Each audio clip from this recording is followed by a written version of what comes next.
Santhanam sir இந்த படம் சொன்ன உடனே ரொம்ப பிடிச்சிருந்தது இந்த ஐடியா.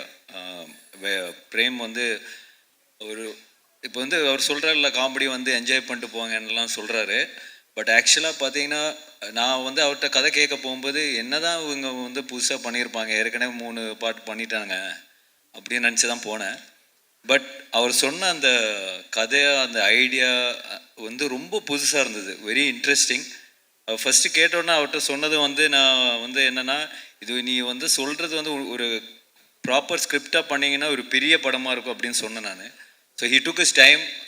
அது ஸ்கிரிப்டாக பண்ணி முடிச்சுட்டு வரும்போது தான் பெருசாக இருந்தது. ஸோ அந்த இந்த ஸ்கிரிப்ட் ஆக்சுவலாக வந்து பட்ஜெட் வைஸும் ரொம்ப பெருசாக இருந்தது. ஸோ நான் வந்து வெங்கட் சார்கிட்ட சொன்னேன், இந்த மாதிரி சார் இந்த மாதிரி சந்தானம் சார் நான் பண்ணுறோம் சார், நம்ம கொஞ்சம் ஹெல்ப் பண்ணுங்கள், கொஞ்சம் பெரிய ஸ்கிரிப்டு பெரிய பட்ஜெட் ஆகும் அப்படிங்க. சரி நல்லா இருக்கா அப்படின்னு கேட்டார். நல்லா இருக்கு சார், கண்டிப்பாக ஒர்க் ஆகும் அப்படி, ஓகே பண்ணலாம் அப்படின்னாரு. அதுக்கப்புறம் சொன்னேன், இல்லை சார் சந்தானம் சாருக்கு நிறைய பிரச்சனை இருக்குது, அதெல்லாம் நீங்கள் தீர்த்தா தான் அவர் வந்து ஃப்ரீயாக ஒர்க் பண்ண முடியும். அப்படியா அப்படின்னாரு. ஓகேப்பா என்னப்பா பிரச்சனை சொன்னோடனே, இது படம் பட்ஜெட்டோட பெருசாக இருக்கேப்பா அப்படின்னாரு. அப்புறம் வந்து அது கூட இல்லாமல் அதுவும் தாண்டி அவர் வந்து பரவாயில்ல நீங்கள் பண்ணுங்கள், 2 பேரும் சேர்ந்து நல்லா பண்ணுங்க அப்படின்னு சொன்னார்.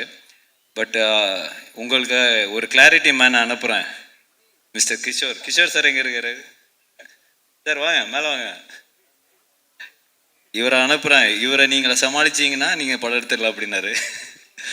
ஸோ இந்த ப்ராஜெக்ட் வந்து என்னோட பார்ட் மெயினாக பார்த்தீங்கன்னா பிரேமை மீட் பண்ணது, சந்தானம் சாரை மீட் பண்ணது, இவங்க 2 பேரையும் கிஷோர்கிட்ட ஒப்படைச்சது தான் எனக்கு தெரியும். அவ்வளோதான் என்னோட பார்ட் இதில். மீதி வந்து அவங்க வந்து ரொம்ப மெனக்கட்டு ரொம்ப பிளான் பண்ணி பண்ண ப்ராஜெக்ட் தான் இந்த devils double next level.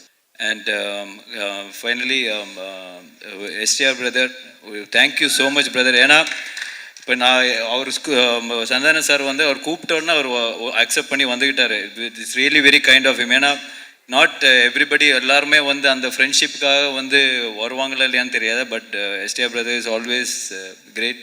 Thank you brother, thank you for coming. And கண்டிப்பாக இந்த படம் ஒரு மிகப்பெரிய சக்ஸஸ் ஆகும்.